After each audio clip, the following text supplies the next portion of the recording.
خوا خيريان بنوس يا ربي خواي قوري هزار هنديان بدات يا ربي بكات الصدقة لدوري يا مقري بكات ذخيرة لروج قيامتيا خواي قوري باداشيان داتوا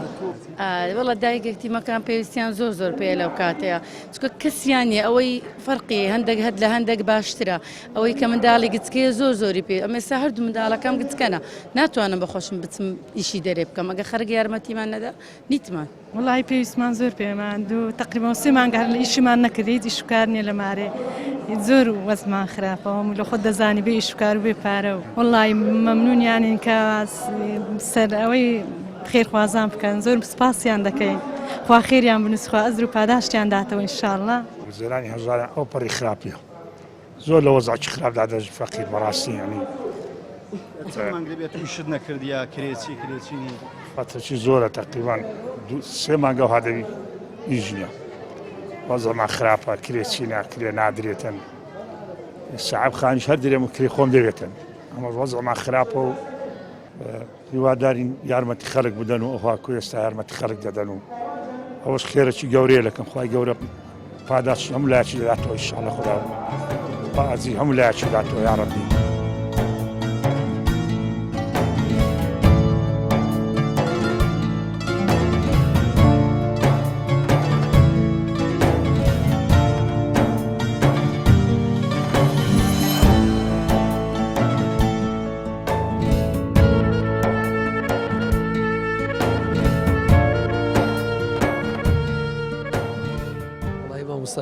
ئەوی ڕاستی بی نزیکەی سێ مانگ دەبیتن وەرمان نەگرتووە ژیانی کەمەندامانیش بەڕاستی لەو پەڕی خراپیدا خاوەن پێداویست تایبەت ئەگەر بێت و دەستگا خێرخوازیەکان و بە تایبەتی دەستگای بەخشینەوەوانە یارمەتی خاوەن پێداویست تایبەت نەدەن بەڕاست خاوەن پێداویست تایبەت وەزعی زۆر خراپە لەو پەڕی خراپیشدا چکە 150,000 چییە دەدەن بە کەمەندام وڵی دەستخۆشیان لێ دەکەین بەڕاستی چاویان لە هەموو چین و توێژەکە چاویان لە هەموو تین و توێژێک بووە تایبەتی خاوەن پێداویست تایبەت دەستخۆشیانەکەم هیوای سەرکەوتنە لە بخوازم هیوادارم هەموو کاتێک خەڵکی فەقیر و هەژاران لەبیر بی بە تایبەتی خاوەن پێداویست تایبەت وەڵاهی بەڕێزەکەم سەرەتا دەستخۆشیتان لێ دەکەم بەڕاستی وەزع و گوزەرانی خاوەن پێداویستی تایبەت نازانم بڵێم چۆن بێت یعنی بەڕاستی لەو پەڕی خراپیدا لە ئێستادا نازانم یعنی حکومەت هەتا کەینێ ئەوها ینی بەڕاستی شعوری ئەو خەڵکەی بریندار دەکا نازانم ینی ئەم شتانە بۆچی ئەگەڕێتەوە نازانم تاکەی وا لەو خەڵکە دەکات خاوەن پێداویست تایبەت چی پێ دەکرێت کاکە گیان نازانم حتا ینی وڵای سێ مانگ دەبێ وەرمان نەگرتووە موچەکەشمان هەر 150,000 نازانم بەشی کرێ خانوو بکە بەشی ماڵ و مناڵ بکات بەشی شتی دیکە بکە نازانم یعنی چی بڵێم لەو وەڵام من دەڵێم خۆزی ئەو کە ئەو پارەی کە ئێستا داهاتی کوردستان هەمووی لە بەردەستی بەخشین بە بەڕاستی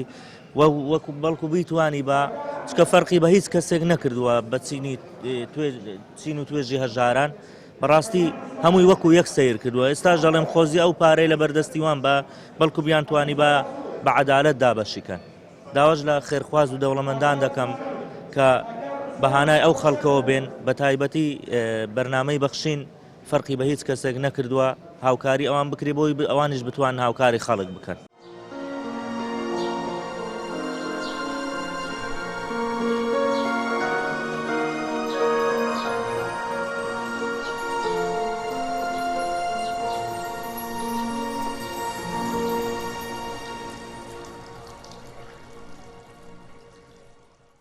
بەناوی خوای گەورە دەستخۆشیتان لێ دەکەم زۆر سوپاسان دەکەم بەڕاستی دەستگای بەخشین خوای گەورە پاداشتی بە خێریان بداتەوە بەڕاستی گەورەترین یعنی کاری خێر دەکەن جێ دەستیان دیارە لە هەولێر و لە دەوروبەری هەولێر بەڕاستی زۆر هاوکاری خەڵکیان کردیا بەڕاستی داواکارم لە دەوڵەمەندان لە مسلمانانی شاری هەولێر و دەرەی هەولێر و هەتا ئەوروپاش ئەگەر بکرێ بەڕاستی پارەکانیان زەکاتەکانیان بدەنە برایانی بەخشین لەبەرەوەی بە ئامانەتەوە هەموو ئەو پارەی تەسمیل خەرچی فەقیر و پێویست و هەژار دەکەن لە ماوەی ئەو دوو مانگەی کرەنتینی خەڵکی کەوا لە ماڵەکان بوونە ئەوەی کە ئەمە لە نزیکەوە ئاگادارم کە ڕۆژانە بەڕاستی هەموو ڕۆژێ بە تحدید هەموو ڕۆژێ 300 سەبەتە لە بۆ هەر گەڕەکە ڕۆیشتووە تەوزیعکرا بەسەر ماڵاندا. بەخشین بەنای خۆی گەورە میهرەبان دیارە دەستگای خێرخوازی بەخشین ئەمڕۆکەیەکی لە پرۆژەکان پرۆژەی هاوکاریکردنی خەڵکی هەژار و نەدار و وەروها نەخۆشان و خاوەن پێداویست تایبەت و بێباوکانە کە بڕی 61 ملیۆن و 800 هەزار دینارمان دابین کردووە دابەشی دەکەین بەسەر 206 کەس کە بۆ هەر کەسێک ئێمە بڕی 300 هەزار دیناری پێ دەدەین. لە ڕۆژانی ڕابردوش ئێمە نزیکەی 7 ملیۆن دینارمان دابش کرد بەسەر 4 پرۆژەدا کە پێکاتبوون لە پرۆژەکانی بێباوکان کە 100 لە بێباوکان کە موچیان نەبوو لای ئێمە بڕی بۆ هەر مناڵێکی بێباک بڕ 200 هەزار دینارمان بۆ دابین کردن کە 20 ملیۆن دینارمان مەسەلا دابشکردن وهروها ئەوانەی نەخۆشانی درێژخایەن وەکو نەخۆشانی خستی گورچیلە و هەروها نەخۆشانی تالاسیما و نەخۆشانی شێرپەنجە ئێمە بڕی 40 ملیۆن دینارمان بۆ ئەم سێ زۆرە نەخۆشە دابین کردو بەسەریاندا دابشمان کرد. دیارە ئەم پرۆژانە بەڕاستی لێرەوە ئەمە سوپاسی تاوی ئەو خێرخوازانە دەکەین کە هاوکارمانن بە بەردەوامی ئەو پرۆژانێک کە دەستگای خێرخوازی بەخشین بڕیاریان لەسەر دەداتەوە یاخود داخاتە بواری جێبەجێکردنەوە بەڵام خێرخوازان دێن لە هاوکارمان دەبن بۆی ئێمە بتوانین ڕۆژانە هەر ڕۆژێ لە شارێک و هەر ڕۆژێ لە شوێنێک ئێمە بتوانین پرۆژەیەک ئەنجام بدەین تێدا هاوکاری بە سەدان خەڵکی هەژار و نەدار و نەخۆش و بێباوکان بکەین.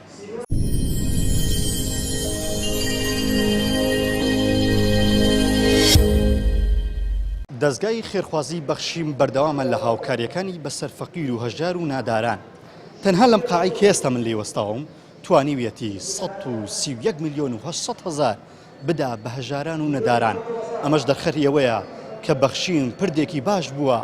لە نێوان هەژاران و خواپێداوان. بەخشین تا ئێوە ببەخشن و خواپێداوان ببەخشێ بەخشینیش بەردەوام دەبێت.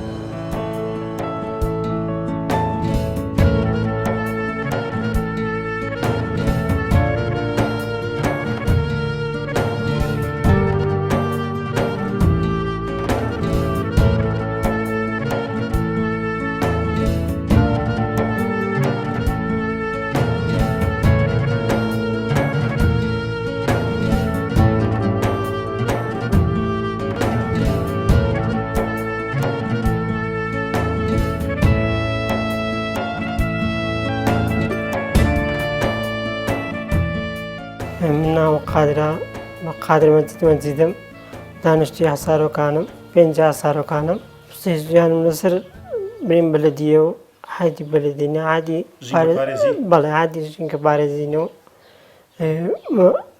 ئەوەکەم 300 هەزارە معاشەکەم 300 هەزارە بەخۆم 200 دەدەمەکرێ 190 ئای 100 بەشی چ دەکا 4 مندارم هەیە 3 کچ و کوڕەکەم هەیە خێزانەکەم بە خۆشی نەخۆشی هەیە برێنەوەکی نەخۆشیەکە لە بۆ کلێ شتیژان دەکا بەخۆشم برین هەندێکشم پێ ناکرێت لەبەر نێکم شکایە قەدر سار لێدامە وەختی خۆی 25 دقەرێژ دوورێتەوە بەڵێ منداڵەکانشم دوو نەقستانم هەیە ئەویان لەگەر ئەویان وەسیلە و ئەسما بیرکۆڵ دەماری مێشیان کەمە بدیت من دکتۆری چەند دکتۆرم پێکردی چەندم پێکرد دەرێت ئەوەشی نییە بەخوای برم ئەگەر یەکە چوابێ ئەگەرمانم پێبزانێ وەچی کاگەوەی ئەومانە پێبزانیان شتەکوی ئەجلیان هێنایمە چ بە تەلەفۆن چی بیت کا من سوپاسیان دەکەم و زۆر مەمنونیانم بەڕاستی کەلۆشم نێنی زۆر مەمنونیانم زۆر سوپاسیشان دەکەم بەڕاستی بەخوایەوە دەکهایدی برێنەوەچی خێرخوازێک بوو ئی خێرخوازەکی ئەوش بە هەماشەوە هاتە مارێ گوت کاگە گوتی مادەمەوەە کە ئیشم نەبوو دانیشت بووم گوت کاگوتێ من هارەوانە کلۆ پێک دێنم بە ئەوە چ خۆمان من تێکی خۆمان وتمان باشە دەکات چوو هارەوانەکە پێکەنە بە من وێنێکی بەخوا بەهیمەتی خێرخوازە هەبوو 10,000 دینا هەبوو 5,000 دینا هەبوو 1,000 دیناری دینا من مەمنونیانم بەڕاستی.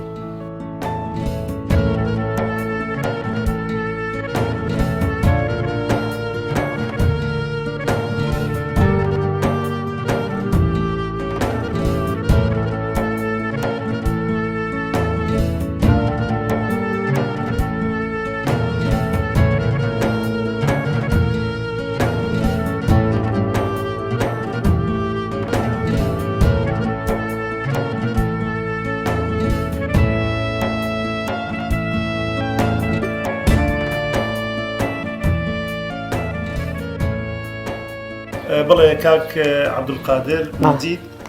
دەستگای خێرخوازی بەخشین لە سندوقی دەستگا بڕی 1 ملیۆن دیناری هاوکاری بۆ جەنابەت هێناوە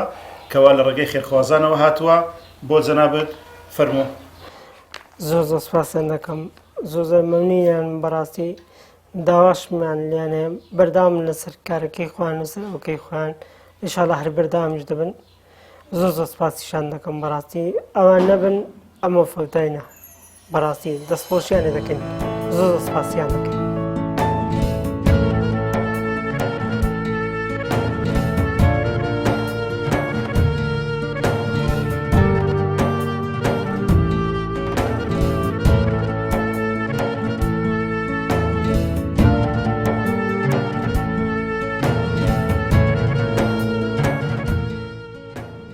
منام هەڵمەت محەممەد ئەبوبەکر لە گەرج کوردستان دانیشم طبعا ژیانم سەرەتام بەخۆم لە فڕنیشم لەخێر لە پاشەوەی کە لە فڕنیشم کرد بەر بوومەوە تووشی فەقەرات هاتم تووشی حەبلە شەوکی هاتم پاش حەبلە شەوکیکەی ئیتر تووشی دەخت و توکەری و نەخۆشی دری و ئەو شتانە هاتم. ئەمە حەب مندارم هەیە بەو مندارە تقریبا 11 سەرخێزانین بڕوا بکە ئەو ڕۆکە نان نەبوو ئەمە بخۆی ئەمن ئەو دەرمانانە دەخۆم تووشی قودەی بوویمە تووش سکەری بوویمە تووشی دەختی بوویمە تووش حەبلە شەوکی بوویمە تووشی ینی کۆمەڵێک نەخۆشی بوومە تەماخوا خێتە من تێنگۆ لە دەستگای بەخشین کە هاتن دەرگەتان ئەمە کردەوە بڕوا بکە ئەو ڕۆنان نەبوو ئەمە بخۆی ینی گلۆپێکتان لەمانیمە پێکردە ئەمە زۆر سپاس جەنابتان دەکەین و هەمووتان ینی بەخشین ئەرز دەکەم هەردەمەوە هاتەن ینی ئەمە لەو تۆقەعیدانە بووم بەو ڕۆژە ناخۆشە ئەنگۆها لە دەرکەی من دوون بێن ئەمێ بەسەرکەنەوە ببێ وەی ئەمن ئاگداریشم یانی گۆ بە خۆتان لە دوو فەقیر و هەژارن دەگەرن بەڕاستی خوا خێریوانی ملتی بەخشیتیان خوا خێری گۆش بنووسی وەڵای بجێ ژیانم ینی 150,000 لە دەیەکی لەم دێنێ والله ئەوە کامرە لە خێر خوا دەلۆم دەینێت وڵای ئەو چیژۆ 150,000 بەردەگریت بە دەرمانەکانم گران بەڕاستی هاتان دەک دەرمانم نەما ئەوانە هەموو بەتارن دەرمانی سوکەریە ئی دەختیان ئی غودەیە نەما وڵا هۆکارەکە لە فڕنی بەربمەوە لە فڕنی بەربمەوە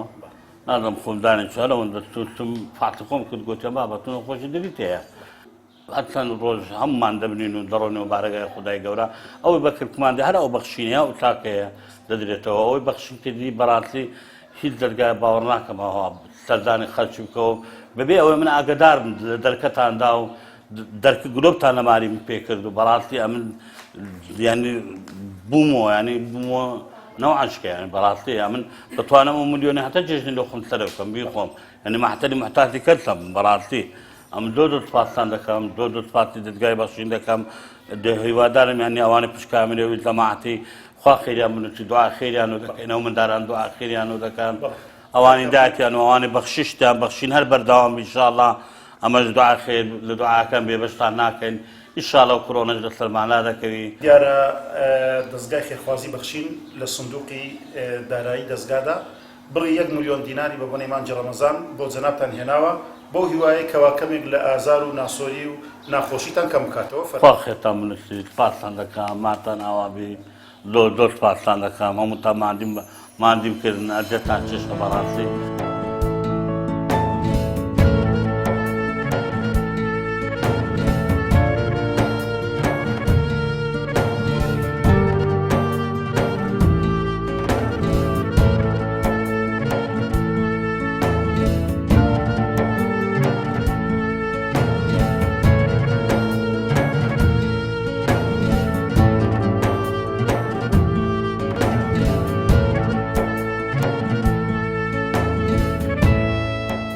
پێشەکی بە خێراتن بەرنامەکەتانەکەم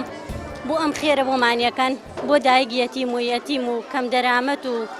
فەقیر و ویتر بۆ کەسانەی پێشیدەن پێی داواکەم لە خوای گەورە و کەسێ لەم خەیرەت تێرە خوای گەورە لە بیریان نەکە لەم کاتا نەمعاشەیە نەموچەندە هەیە خەڵک زۆر پێویستی وەم غەرازێ لە ئەمانەیدەن زۆر پێویستیمان پێ هەیە خوای گەورە بیان پارێزیە خوای گەورە خێرەکانیان قبوڵکە. دەستخۆشی لە بەرنامەی بەخشینەکەین و خوالیان ڕازی بێت و خوا پاداشتان بدات و ئیشەڵا ئێمەیان لەبیر بێت و خوا مۆفەقیان کە و پاداشتان بدات و ئیشەڵا خوالیان ڕازی بێت و یاڕەبی هەموو ساڵی هاوکاری خەڵکی بکەن. دەستخۆشی لەوە ناکەم کە ئێمەیان هەموو کاتێ لە بیرە کە هەموو کاتێک یارمەتیمان ئەیان ئێستا هەموو کەسێک ئەوانەی کە هەژارن داوای یارمەتی دەکەن دەستخۆشیش لە ئەواناکەم کە یارمەتی ئێمە ئەدەن دەستخۆشی دەکەم لە دەستگای خێرخوازی بەخشین کە یارمەتیمان هەموو کاتێ دەدا.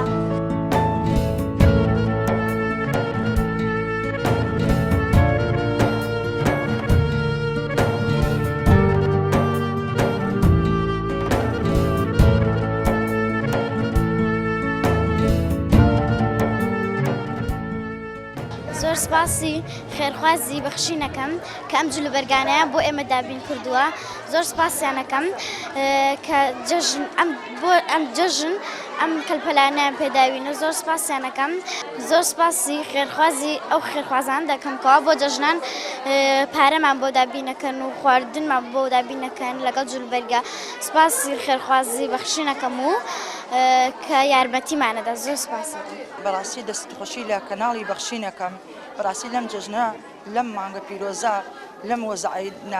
نالەبارەی کە ئەم خەڵکە تیا کەوتووە ئەم خەڵکیانە بەسەر کرد دەستخۆشییان یەکەم. بەڕاستی من چوار ناڵمەی هیچ بارێکم نەو کە جلوبەرگیان بۆ بکەم لەم کاتە لە هەموو کاتێک لە بۆنی جەژن لە بۆنی ڕەمەزانەوە لە هەموو کاتێک ئەمان ئێمە بەدی ئەکەن لەلایەن مادیەوە لەلایەن جلوبەرگ و لەلایەن خۆراکەوە. خوای گەورە لیان ڕازی بێ، خوای گەورە پاداشیان بەخێر بنووسێ. ئەو کەسێش کە ئەم لەم جەژنە ئەم کەلپەلەی بۆ ئەم ناڵانە ناردا وا دڵ مناڵانی خۆش کرد. خوای گەورە لیان ڕازی بێ، دڵیان خۆشکە. بەڕاستی من هیچ پارەیەکم نەو جل بۆ مناڵ بکەم کە جلبەرگی بۆ مناڵەکان دابین کرد. خوا لیان ڕازی بێت، خوای گەورەی ئینشاڵڵا پاداشیان بەخێر بنووسێت و خوای گەورە لە دنیا و لە قیامەت سەربەرزیان کە.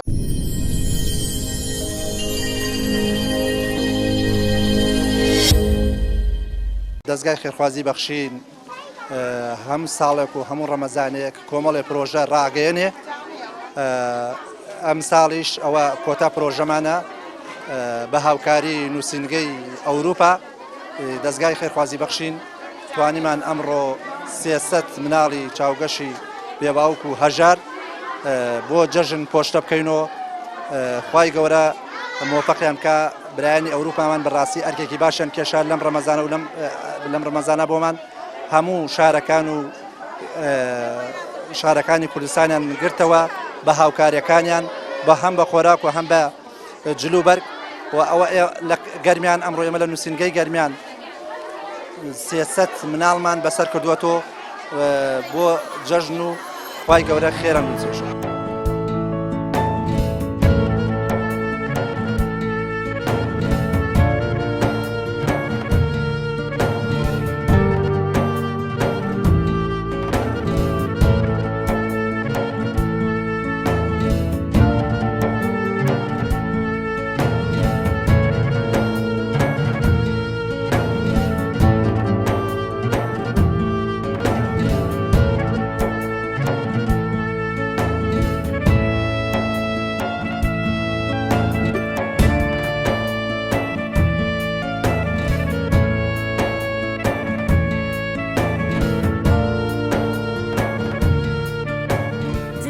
جەژنی ڕەمەزانی پیرۆزیان بۆ دابین کردین و زۆر زۆر سپاسیانەکەم کە هاوکاری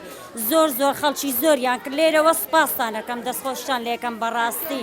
من وەکو بەشی سۆمای چاوان هەستان بە دابشکردنی جلوبەرێک بۆ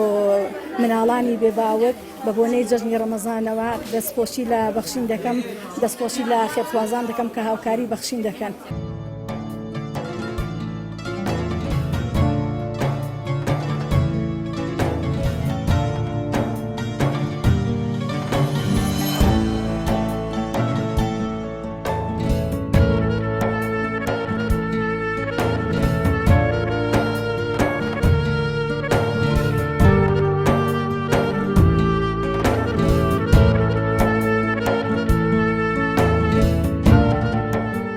سەرەتا بەناوی خۆی بەخشندەی میهرەبان ئازان و خۆشەویستانی بەرنامەی بەخشین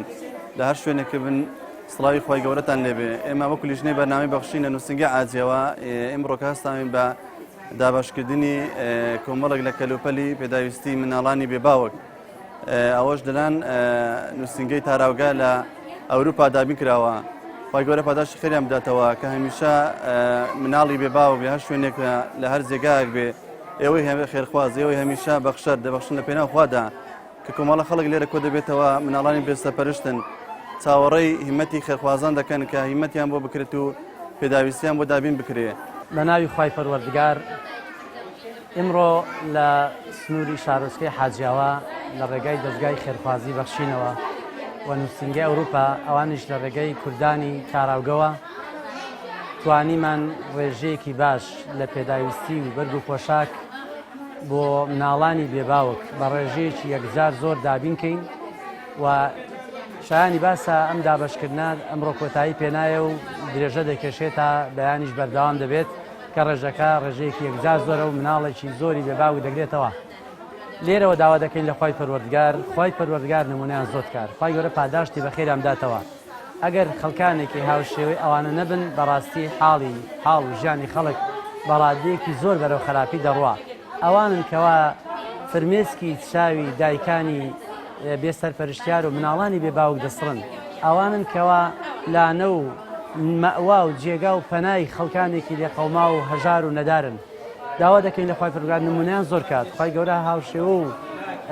هاوێنەیان زۆر. ئەوانەی کە ماڵ و دارایی خۆیانە بەخشن بە شەو و بە ڕۆژ بە پەنهانی و بە ئاشکرا،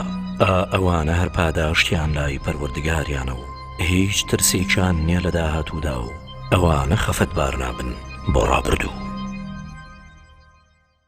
دەستگای خێرخوازی بەخشین بە بۆنەی هاتنەوەی مانگی ڕەمەزانی پیرۆز چەند پرۆژەیەکی بە هاوکاری و کۆمەچەکانی ئێوە ڕاگەیاند. لە سەرجەم شار و شارۆچکەکانی هەرێمی کوردستان دەستمان پێکرد، شار بە شار و دێ بە دێگەڕین هەرجارە و پرۆژەیەکمان جێبەجێ کرد و بەدەیا و سەدا منداڵی بێباوک و هەژار و نەدارمان بەهۆی هاوکاریەکانی ئێوە دڵخۆش کرد. یەکێکیش لەو هاوکاری و کۆمەچانی ئێوەی ئازیز و خۆشەویست بە بۆنەی نزیکبوونەوەی جەژنی ڕەمەزانی پیرۆز بۆ ئەوەی منداڵانی بێباوک و هەژارەکان بێجلوبەرێک نەبن، نووسنگەی بەخشین لە ئەوروپا توانیان جلوبەرگی سەدەها و دەها مناڵی بێباوک و هەژار ئامادە بکەن و ئێستا پرۆژەکە لە شاری سلێمانی و لە شاری کەلار و لە دەڤەری ڕاپەڕین دەستی پێ کردووە. بابزانین هاوکاری و کۆمەچەکانی ئێوە دڵی چەند منداڵ خۆش دەکات و چۆن جەژنەکانیان بە دڵخۆشیە.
دەستخۆشی لەگەڵانی بەخشین دەکەین. ئەمڕۆ جلم وەرگرت، مەعاشم وەرگرت، شیرینیم وەرگرت. زۆر دڵم خۆشە بۆ جەژن کە جلم وەرگرتووە. زۆر باسی دەستگای بەخشین دەکەین کە دەرگاکەیان واڵەیە بۆ فەقیر و هەژار و دەستیان خۆش بە ئەوانەی ئەم جلانیان یامێتە زۆر سوپاسیان دەکەم. پێسا جلی جەژنم نەکڕەوە ئەم جلانە بە من زۆرجانە.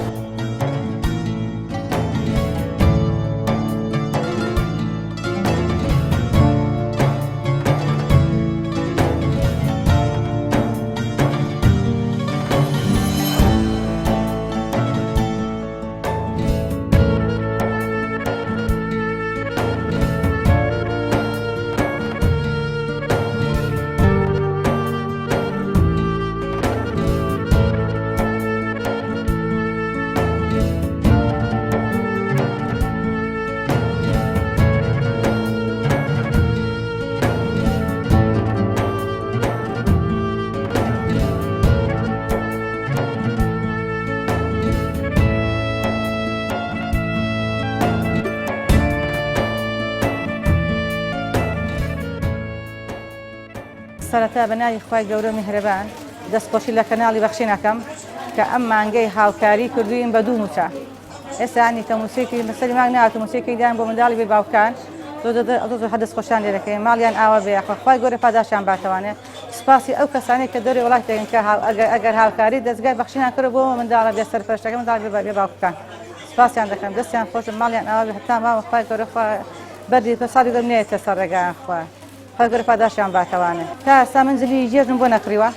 سپاس بۆ بەناز بۆ ئەمرەکان کە موچەکە وەرگرم سم بۆی بکڕم لێرەکانە زلیان بۆ دابین کردووە هەموو چیان بۆ دابین کردوون لەم مانگە پێنجەیدا ئەوە دوو موچیاندا بە منداڵەکانمان زۆر ماڵیان ئاوا بە دەستیان خۆش خوای گەورە خێریان بنووسێ خوایە سپاسی ئەو کەسانەش دەکەین دەستی ئەو کەسانەش خۆش بێ ئەگەر نا هاوکاری ئەمان دەکەن ئەمانیش زۆر ماندوو پێمانەوە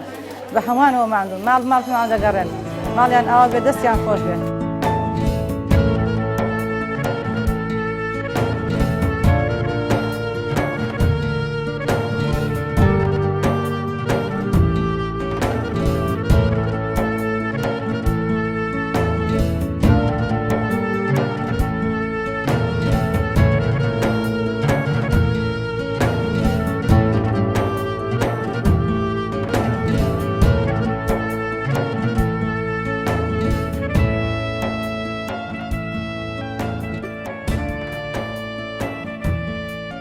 بەڕاستی دەستخۆشی لە بەرنامەی بەخشینەکەین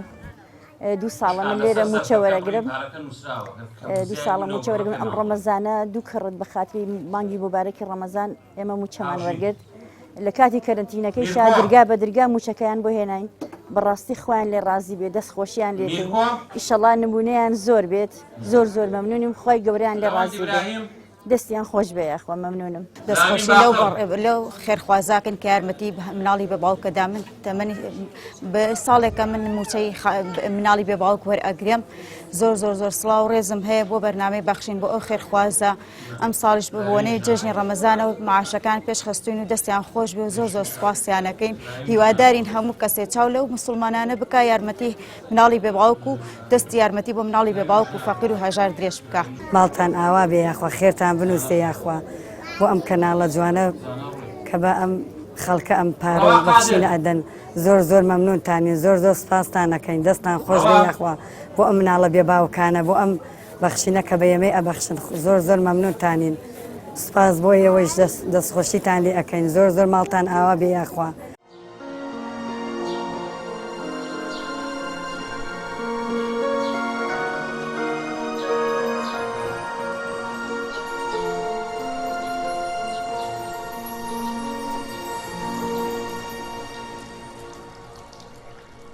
بسم الله الرحمن الرحيم سرەتا داواکارم لە خوای پەروەردگار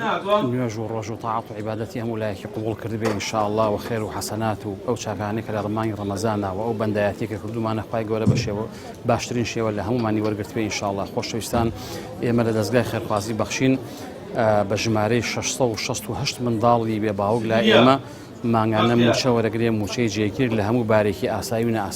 ئاسایشیدا ئێستاش کە مانگی ڕەمەزانی پیرۆزە ئەمڕۆ کە 21 مانگە و 28 ڕەمەزانە لەبەر ئەوەی کە ڕاعاتی ئەومان کرۆ بۆ ڕۆژی جەژن و جەژنانە ئەگەر ئەو منداڵە بێ باوکانە پێویستیان بەو موچەیە بێت بۆ موچەکەمان بۆ پێشخستون لە سلێمانی ئەمڕۆ زیاد لە 200 خانەوادە کە لەو 668 200 ئەوەندەی بە سلێمانی ئەکەوێ موچەکانمان بەسەرا دابش کردوون و بڕی تێچووی مانگانەکان هەمووی 79 ملیۆن و 325 هەزارە تقریباً کە دابش کرێ بەسەر ئەو 668 منداڵە بێ باوکەدا لە هەموو شار و شارۆچکەکان بۆیە ئینشاءالله داواکارین لە خوای پەروەردگار ئەو خێر و حەسەناتانەی و ئەو دەستگیرۆیانەی مسلمانان و خێرخوازان و خێرۆمەندان بۆ منداڵانی بێ باوک بۆ ئەم بەشە خوای پەروەردگار بە باشترین شێوە لیان قبول بکەوە باشترین شێوە بۆیان پڕ بکاتەوە بخاتە بری قیامەتیان ئینشاءالله هەتاوەکو ئەوان زیاتر و زۆرتر بتوانن دەستگیرۆی منداڵانی بێ باوک و ماڵە هەژار نەدارەکان بکەن ئێمەش زیاتر دەستکراوە بین بۆیە داوایان لێکەین هەمیشە سۆز و عەتف و ڕەحم و بەزەی باوکایەتی خۆیان چۆن بەسەر مناڵەکانیانە جێبەجێ ئەکەن ئاوا بۆ شێوەی سەیری منداڵانی بێ باوک بکەن کە بە هەموو لایەکمان ئینشاءالله بتوانین نسبەتێک ڕێژەیەک لەو منداڵە بێ باوکانە ئەوەی کە بە ئێمە ئەکرێ ئەوەی بە خەڵک ئەکرێ بتوانین ئینشاءالله بەسەریان بکەینەوە بە موچەی مانگانە یاخود بە هەر دیاری و هەدیەیە کە بتوانین پێشکەشیان بکەین بۆیە خۆشحاڵین ئەمڕۆ لە کۆتایی ڕۆژەکانی مانگی ڕەمەزانی پیرۆزدا توانیمان موچەی ئەم مانگیان بۆ پێش بکەین لەبەر جەژن.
ئمڕۆژ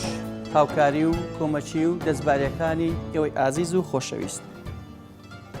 منداڵانی بێباوک و هەژارەکانی دڵخۆش کرد